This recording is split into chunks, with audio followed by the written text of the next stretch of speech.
Hello, students. Welcome to Humanities with Komal Ma'am. This is a new initiative by me. My name is Komal, and in this video, हम देखेंगे Challenges of Nation Building, जो कि है Chapter 1 of Political Science book Politics in India since Independence. Okay, so without wasting much time, let's begin.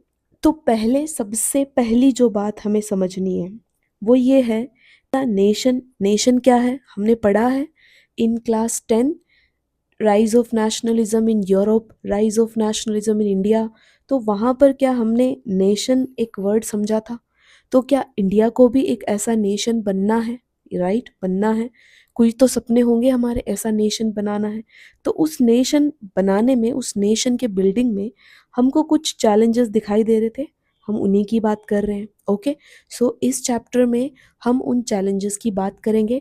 सबसे पहले उन challenges को हम करेंगे इंट्रोड्यूस, और उसके बाद में जो एक चैलेंज है उस चैलेंज के बारे में हम डिटेल में बात करेंगे। ऑलराइट, ये है पहला चैलेंज जिसके बारे में हमें डिटेल में बात करनी है इस चैप्टर में, और उसके बाद में दूसरे चैप्टर में हम इस चैलेंज की बात करेंगे और तीसरे चैप्टर में हम इस चैलेंज की बात करेंगे। ऑलराइट, तो पहला चैलेंज क्या है? पहला चैलेंज है कि हमें एक ऐसा नेशन बनाना है, हमें एक ऐसा देश बनाना है जो क्या है, जो यूनाइटेड है और उसी के साथ में अपनी डाइवर्सिटी को अकोमोडेट करता है। ये जो वर्ड है अकोमोडेट, इसका मीनिंग क्या है? अकोमोडेट का मीनिंग होता है टू गिव पनाह, टू गिव अ प्लेस। तो हमारी इंडिया, हमें पता है हमारा इंडिया बहुत डाइवर्स कंट्री है, तो उस डाइवर्सिटी को अकोमोडेट करता हुआ एक यूनाइटेड हमें देश बनाना है। Okay, this is the first challenge. Then second challenge क्या है? सेकंड चैलेंज है to establish a democracy in practice. वैसे तो हम डेमोक्रेसी पेपर में बना सकते हैं, लेकिन ऑन ग्राउंड जब डेमोक्रेसी इस्टेब्लिश करने की बात आती है तो it is very much different. हम इस जो बुक है, इस बुक में इसी डेमोक्रेसी के इस्टेब्लिशमेंट की कहानी पढ़ेंगे। Okay, then the third challenge is to ensure that the development of our country is such that कोई भी section of the society is not disadvantaged. क्या मतलब हुआ इसका? कि अगर हम डेवलप कर रहे हैं हमारे देश को, तो ऐसा नहीं होना चाहिए कि उस डेवलपमेंट में कुछ मार्जिनलाइज्ड सेक्शंस पीछे रह जाएं। Okay, so let's look at these challenges one by one. तो पहला चैलेंज क्या था, हमें याद है, to shape a nation that is united yet accommodating the diversity. Okay, ऐसा देश बनाएंगे जो कि यूनाइटेड होगा और उसी के साथ में अपनी डाइवर्सिटी को अकोमोडेट करेगा। ओके, इतनी चिंता क्यों हो रही है हमें इस यूनाइटेडनेस की और डाइवर्सिटी की? रिमेंबर, ये वो टाइम है जब हम आज़ाद हुए हैं, 1947, और आज़ादी के साथ में हमें एक और ट्रॉमा कह लीजिए, तोहफा कह लीजिए, शौक कह लीजिए, मिला है क्या? पार्टीशन। इस चैप्टर में हमें पार्टीशन की कहानी समझनी है। तो ये जो पार्टीशन है, इस पार्टीशन का मेन रूट कोज क्या है? क्या ये डाइवर्सिटी है? डाइवर्सिटी क्या होता है? डाइवर्सिटी का मतलब हम अलग हैं, भिन्न हैं। ओके, तो पार्टीशन का क्या रूट कोज डाइवर्सिटी था? अब मुस्लिम लीग तो यही कहती थी। क्या कहती थी मुस्लिम लीग? मुस्लिम लीग का कहना था कि कुछ लोग हिंदू हैं और कुछ लोग मुस्लिम्स हैं।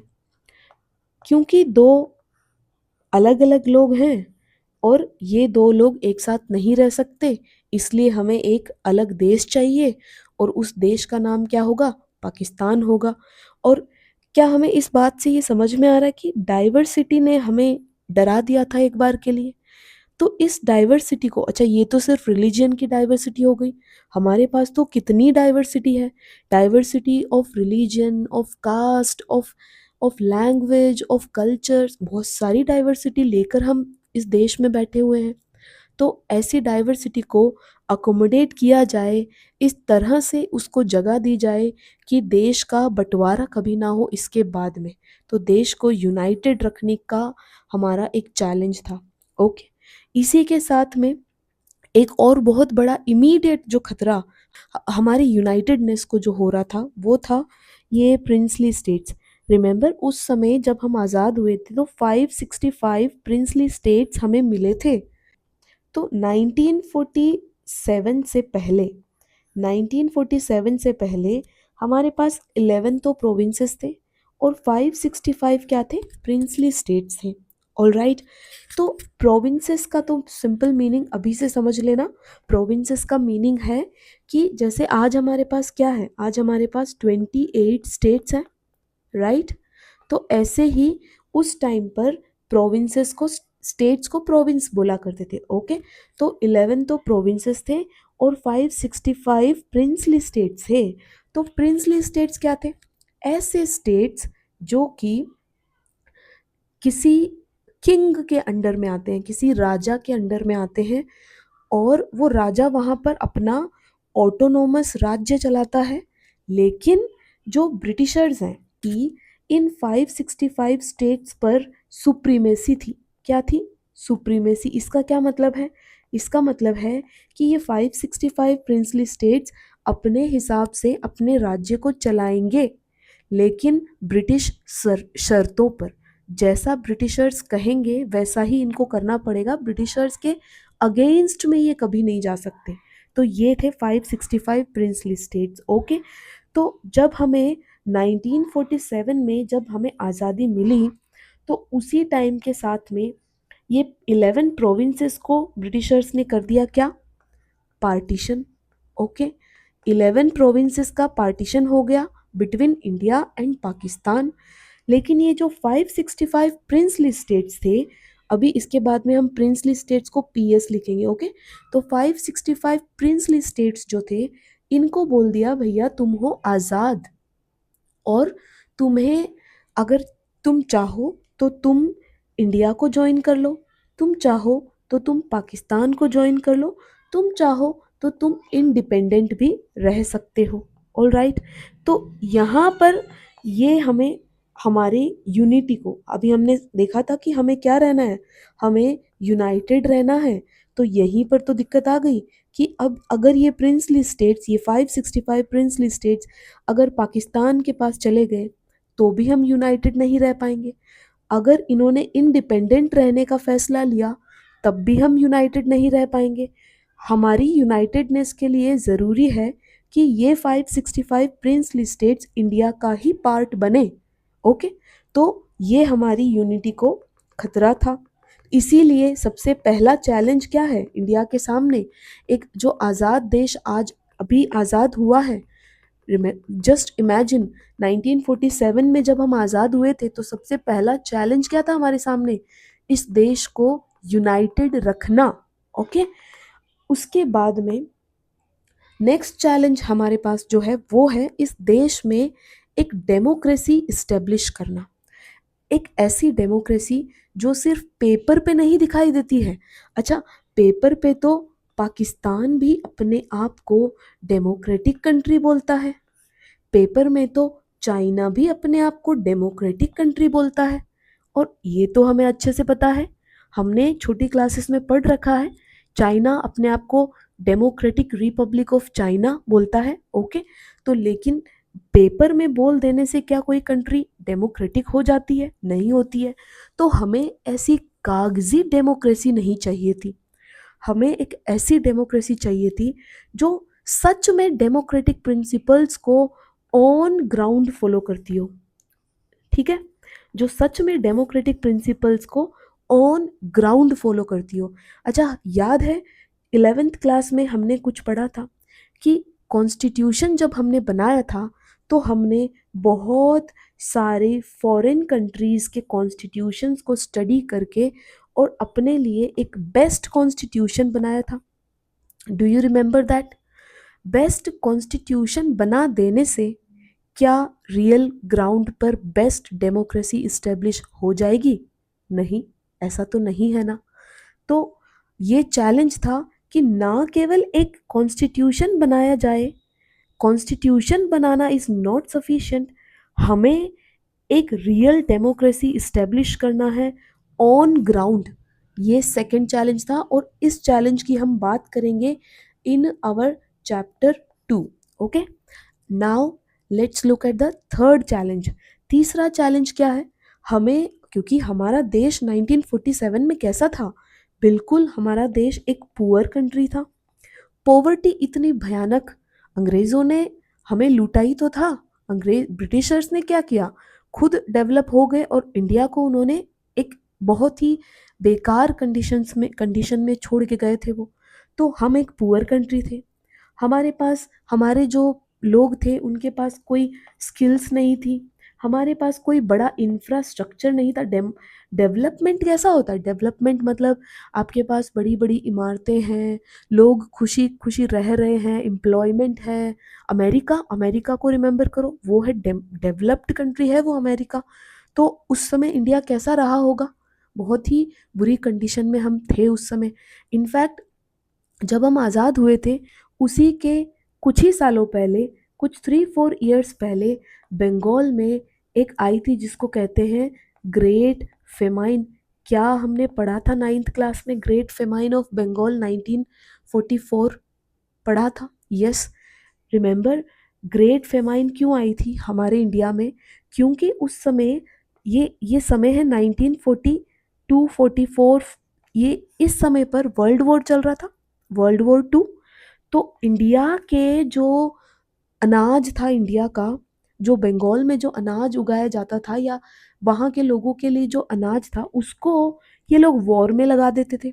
जो वॉर में चाहिए वहाँ पर सप्लाई कर देते, और हमारे जो लोग हैं वो भूख से मर के, और फेमाइन आ गया, ग्रेट फेमाइन। ओके, तो ऐसी तो हमारी कंडीशन थी। तो ऐसी कंडीशन में डेवलपमेंट के बारे में हमें सोचना था।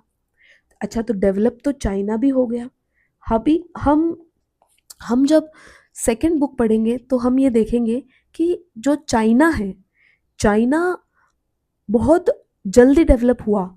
1948 में चाइना ने भी अपनी जर्नी शुरू करी थी, लेकिन चाइना ने अपना डेवलपमेंट बहुत जल्दी कर लिया। आज हम देखते हैं चाइना से हम पीछे हैं, लेकिन हमें समझ में आएगा कि चाइना का जो डेवलपमेंट है वो डेवलपमेंट बहुत सारी लाशों पे बिछा हुआ डेवलपमेंट है। यानी कि उन्होंने सिर्फ अपने देश के डेवलपमेंट पे ध्यान दिया, लेकिन हम एक ऐसा देश थे, इस बात पे हमें गर्व होना चाहिए कि हम एक ऐसा देश थे 1947 में जिस देश ने ये सोचा कि हमें ना सिर्फ डेवलपमेंट करना है, बल्कि हमारे हर तरह के लोगों को, चाहे वो पुअर हो, चाहे वो किसी लोअर कास्ट के हो, चाहे वो विमेन हो, क्योंकि जितने भी पिछड़े हुए सेक्शंस थे, हमें सभी सेक्शंस का एक साथ में डेवलपमेंट करवाना है, सबको एक साथ लेकर चलना है। तो हमारा डेवलपमेंट कैसा होना चाहिए? तो ये थर्ड चैलेंज क्या है हमारे पास कि to ensure development of the country without leaving behind the disadvantaged sections. Okay, so this is the third challenge that we faced. Then तो ये है टू नेशन थियरी। नाउ ये जो चैप्टर है ये स्टार्ट होता है 1947 की, जो हमारी बिगिनिंग है वहाँ से। 1947 में क्या हुआ? 1947 में हमारा देश इंडिपेंडेंट कंट्री बना, एक आज़ाद देश बना, और इसी के साथ में हमें एक तोहफे में, एक नॉट तोहफा, अब what ever you call it, लेकिन हमें पार्टीशन मिला। तो ये जो, सॉरी, पार्टीशन की स्पेलिंग गलत लिख दी हमने। तो हमको एक मिला पार्टीशन। ओके, तो ये जो पार्टीशन है, इस पार्टीशन का बेसिस क्या था? बेसिस था ये टू नेशन थियरी। पार्टीशन का बेसिस है टू नेशन थियरी। क्या है ये टू नेशन थियरी? ये two nation theory Muslim League जैसे इंडियन नेशनल कांग्रेस एक पार्टी थी, वैसे ही मुस्लिम लीग भी एक पार्टी थी before the independence of India. Okay, तो मुस्लिम लीग और उनके एक leader Mohammad Ali Jinnah, okay, Mohammad Ali Jinnah and Muslim League, इन्होंने इस थियरी को बहुत प्रमोट किया। कौन सी थियरी? Two nation theory. क्या कहती है ये two nation theory? According to this two nation theory, इन लोगों का कहना था कि एक है हिंदू और एक है मुस्लिम। इन लोगों का मानना था कि हिंदू और मुस्लिम दोनों अलग अलग लोग हैं। These are two different peoples. Remember, not people but peoples. Two different peoples हैं ये, हिंदू और मुस्लिम। और इनके जो इंटरेस्ट हैं, इंटरेस्ट का मतलब क्या होता है? इनके जो हित है, तो इनके इंटरेस्ट एक दूसरे से बिल्कुल ऑपोजिट हैं। और इस वजह से ये दोनों कभी भी एक देश में खुश नहीं रह सकते। तो इसलिए हमें करना पड़ेगा देश का बंटवारा और बनाने पड़ेंगे दो देश। एक कहलाएगा आपका इंडिया और एक बन जाएगा पाकिस्तान, उनका पाकिस्तान। ओके, तो पाकिस्तान में रहेंगे कौन? जो मुस्लिम्स है वो, और इंडिया में रहेंगे कौन? जो हिंदूज है वो। एंड ऑफ कोर्स इस थियरी को जितने भी आज इंडियन पीपल हैं उन्होंने अपोज किया है फॉर श्योर, तभी हम इंडिया में हैं, अदरवाइज हम पाकिस्तान जा सकते थे। तो कांग्रेस ने भी इसको अपोज किया, लेकिन मुस्लिम लीग ने नहीं सुनी एक भी, और फाइनली पाकिस्तान बन गया, पार्टीशन हो गया। So what is this two nation theory? बहुत बार क्वेश्चन आता है टू नेशन थियरी का। तो remember, two nation theory Muslim League और मोहम्मद अली जिन्ना, इन्होंने इसको दिया नहीं है, इस थियरी को इन्होंने बनाया नहीं है, इन्होंने इस थियरी को प्रमोट किया है। ओके, तो मुस्लिम लीग एंड मोहम्मद अली जिन्ना ने इस थियरी को प्रमोट किया है। तो पार्टीशन के प्रोसेस में जो सबसे पहला चैलेंज था वो था कि there was no single belt of Muslim majority areas in British India. क्या मतलब हुआ इस बात का? कि फॉर एग्जाम्पल हम एक मैप बनाते हैं।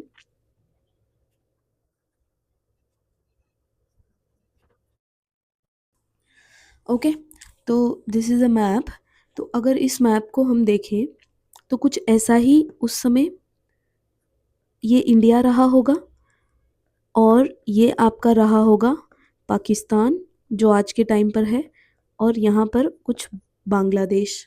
ओके, तो अब इस मैप में हम अगर देखें तो यहाँ पर ये एरिया हमें क्लियरली पता है हिंदू मेजॉरिटी एरिया है, इसका हमें आइडिया है आज के टाइम पर। लेकिन जो मुस्लिम मेजॉरिटी एरिया है, तो यहाँ पर भी मुस्लिम मेजॉरिटी एरिया है और यहाँ पर भी मुस्लिम मेजॉरिटी एरिया है। क्या इस एरिया को वन कहेंगे, इसको टू कह देंगे। ओके, तो क्या वन और टू को कैसे भी करके जॉइंट किया जा सकता है? नहीं। तो जब वन और टू जॉइंट ही नहीं हो सकते तो तुम एक देश कैसे बनाओगे? इसका मतलब तुम्हें एक देश के दो बेल्ट बनाने होंगे। क्या बोल रहे हैं यहाँ पर? कि सिंगल बेल्ट नहीं है, यहाँ पर दो बेल्ट है, एक और दो। मुस्लिम मेजॉरिटी के दो बेल्ट है, हिंदू मेजॉरिटी का तो सिंगल बेल्ट है, लेकिन मुस्लिम मेजॉरिटी के दो बेल्ट है। तो ये है सबसे पहला चैलेंज। पार्टीशन करोगे कैसे? सपोज अगर एक ऐसा देश होता तो इसका पार्टीशन कर देते, इधर रख देते मुस्लिम्स को, इधर रख देते हिंदू को, काम खत्म। यही होता है पार्टीशन, ऐसा ही करते हैं ना, जैसे आप लोग भी करते होंगे अपने, कि ये आपका रूम है जिसमें आप दो सिबलिंग्स उस रूम को शेयर करते होंगे, तो आप उसमें पार्टीशन कर देते होंगे कि इधर की साइड मेरी है, इधर की साइड तेरी है। बेड की पार्टीशन हम ओपन करते हैं, है ना? तो यहाँ पर लेकिन पार्टीशन पॉसिबल है क्या? ऐसा नहीं है। तो इसका सॉल्यूशन क्या निकाला कि इंडिया को, जो ब्रिटिश इंडिया था, उसको एक, दो, तीन पार्ट्स में डिवाइड किया गया और उनमें से part one and part three दिया गया किसको? पाकिस्तान को। तो जिसे आज हम बांग्लादेश कहते हैं, जिसे आज हम बांग्लादेश कहते हैं, वो कभी क्या था? कभी वो ईस्ट पाकिस्तान कहलाता था और ये पाकिस्तान जो था ये वेस्ट पाकिस्तान कहलाता था। ऑल राइट, तो ये था पहला चैलेंज। देन सेकंड चैलेंज था कि मुस्लिम मेजॉरिटी के जो एरियाज हैं उनको ही पाकिस्तान ज्वाइन नहीं करना था।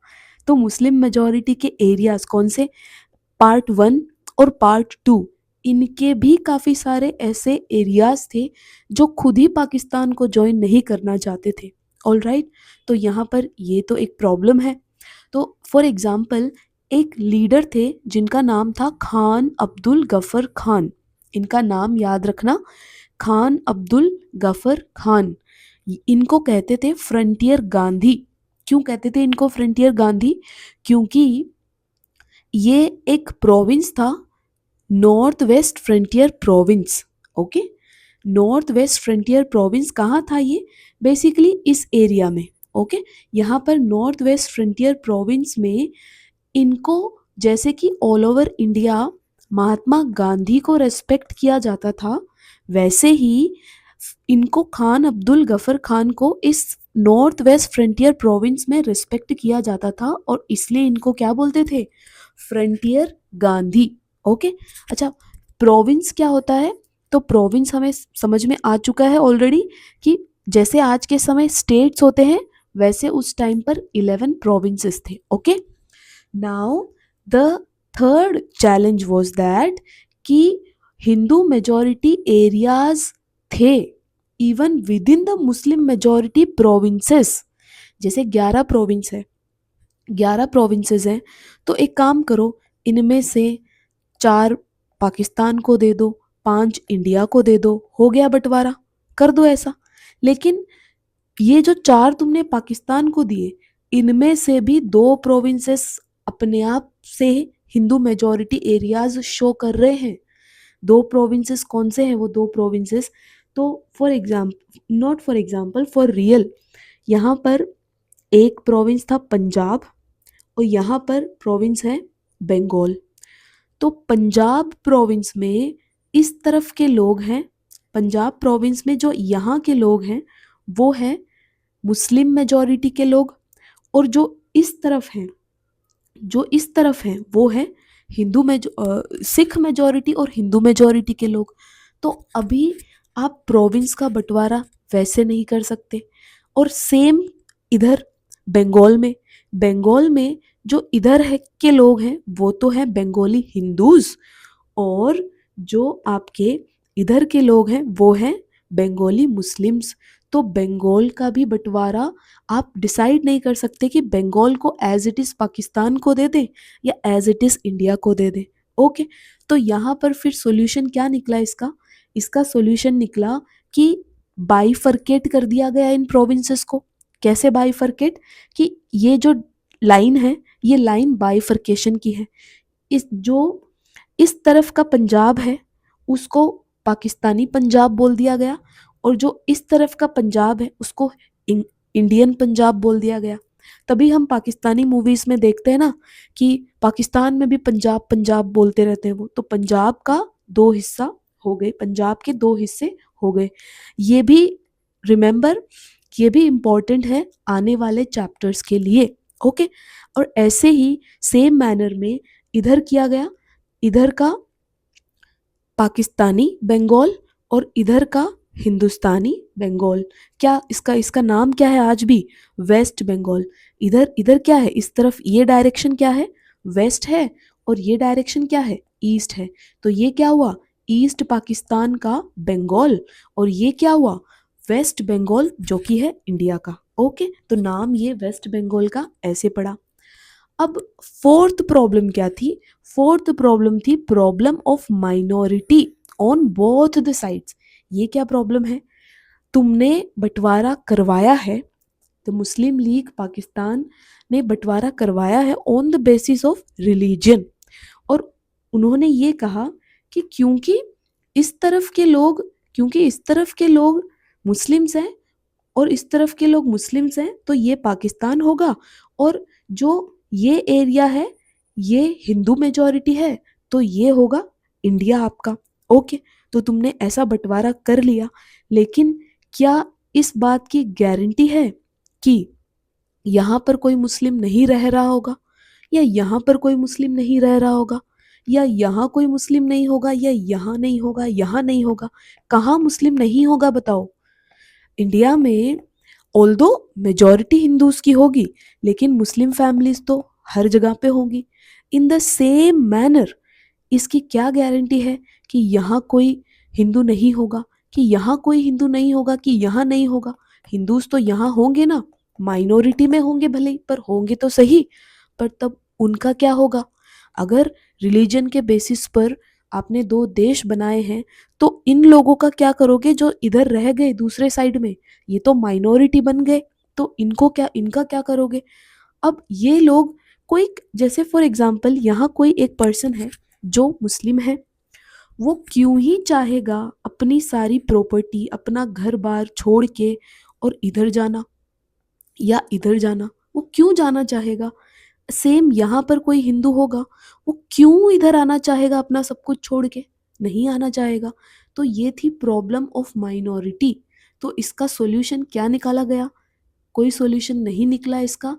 लोगों को मजबूरन माइग्रेट करना पड़ा, लोगों को मजबूरन माइग्रेट करना पड़ा, और बहुत सारे लोग माइग्रेट हुए। ठीक है, तो ये है 4 challenges in the process of partition. क्या है वो 4 चैलेंज? पहला चैलेंज था कि कोई भी सिंगल बेल्ट नहीं है मुस्लिम मेजॉरिटी एरिया का। समझ में आ गया हमको? क्या है? सिंगल बेल्ट नहीं है, बल्कि 2 बेल्ट्स हैं। आ गया समझ में ये? देन दूसरा चैलेंज क्या था? दूसरा चैलेंज था कि मुस्लिम मेजॉरिटी एरियाज जो है वो खुद ही सारे के सारे नहीं जाना चाहते थे पाकिस्तान में। तीसरा चैलेंज क्या था? कि पाकिस्तानी जो मुस्लिम मेजॉरिटी जो प्रोविंसेस हैं, उन प्रोविंसेस के अंदर भी कुछ हिंदू मेजॉरिटी एरियाज हैं। ओके। और फोर्थ चैलेंज क्या है? कि अभी आपने जो डिवाइडेड एरिया बना भी लिया है, तो उस डिवाइडेड एरिया में भी माइनॉरिटीज तो अभी भी दोनों साइड बच गई हैं। ओके। तो ये है आपके प्रॉब्लम्स या challenges with related to the process of partition. अब हम देखेंगे कंसिक्वेंसेस ऑफ पार्टीशन। हमें याद होगा कंसिक्वेंसेस का मतलब क्या होता है। कंसिक्वेंसेस का मीनिंग है कि पार्टीशन का रिजल्ट, नतीजा क्या निकला।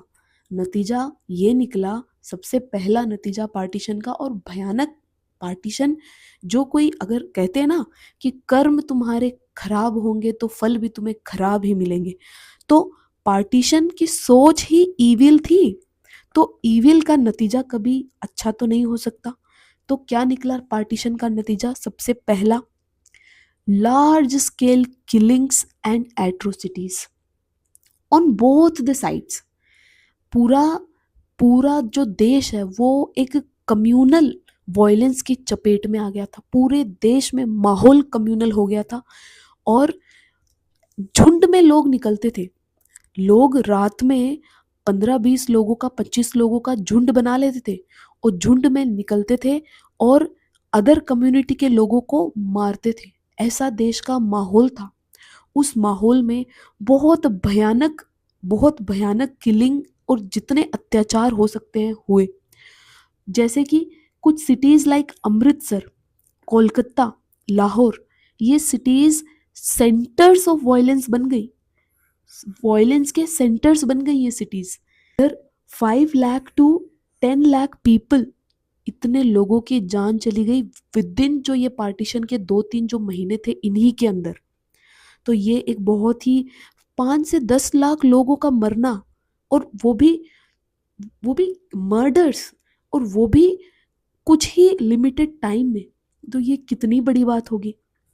देन सेकंड नतीजा पार्टीशन का, large scale migration of minorities. अभी देखा था हमने वो माइनॉरिटीज, उनके पास तो कोई ऑप्शन बचा भी नहीं। और अभी भले ही उनके पास में, कहाँ गई, भले ही उनके पास में यहाँ पर एक बहुत बड़ा बंगलो है, लेकिन उन्हें इस बंगलो को छोड़ के अपनी जान बचा के और इधर भागना पड़ेगा। या इधर कोई है जिसके पास बहुत शानदार घर है, सब है, पड़ोसी हैं, रिश्तेदार हैं, सब छोड़ के इनको इधर भागना पड़ेगा। तो माइनॉरिटीज का लार्ज स्केल माइग्रेशन हुआ है ह्यूमन हिस्ट्री में, बहुत one of the largest migration. 80 lakhs people migrated across the border. ये ये जो लोग हैं जो माइग्रेट कर रहे हैं, अब ये लोग जाएंगे कहाँ? ये माइग्रेट करने के बाद में ये लोग रहेंगे कहाँ? चलो उधर से अपना बंगलो छोड़ के आ गए, अब क्या करोगे? अब कहाँ जाओगे? तो लेट्स सपोज एक बार फिर से एक दूसरा मैप बना देते हैं। ओके, सो अभी इस मैप में लेट्स सपोज कोई पर्सन है जो कि यहाँ पर उसका पहले उसकी जगह थी, लेकिन अब वो यहाँ पर बन गया है क्या? माइनॉरिटी। तो क्योंकि वो माइनॉरिटी है और क्योंकि देश में कम्युनल वायलेंस बहुत भयानक हो रही है, उसको अपनी जान बचानी है और जान बचाने के लिए उसको यहाँ से माइग्रेट करके इधर शिफ्ट होना पड़ेगा।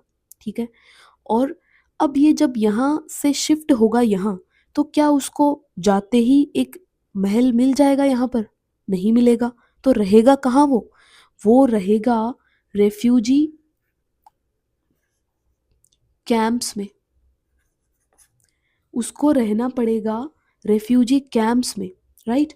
तो वो जो पर्सन होगा वो यहाँ आके रेफ्यूजी कैंप्स में रहेगा और बहुत सालों तक, महीनों तक वो रेफ्यूजी कैंप्स में ही रहता चला जाएगा, क्योंकि सरकार भी तो अभी उस वक्त पूरा देश गरीब है, तो सरकार भी तो गरीब है, सरकार भी उसको जगह नहीं प्रोवाइड करवा पाएगी। अब कभी कभी स्टूडेंट्स पूछते हैं क्लास में कि मैम जब यहाँ से एक पर्सन और यहाँ शिफ्ट हुआ, तो यहाँ से भी कोई पर्सन यहाँ गया होगा, तो क्यों नहीं वो इसकी जगह ले लिया उसने? अरे कैसे लेगा? सपोज यहाँ से सपोज यहाँ से एक पर्सन उधर गया है, तो इसके आसपास इसके पड़ोसी भी तो होंगे, इसकी जगह खाली होते ही क्या वो नहीं इस घर को हथिया लेंगे?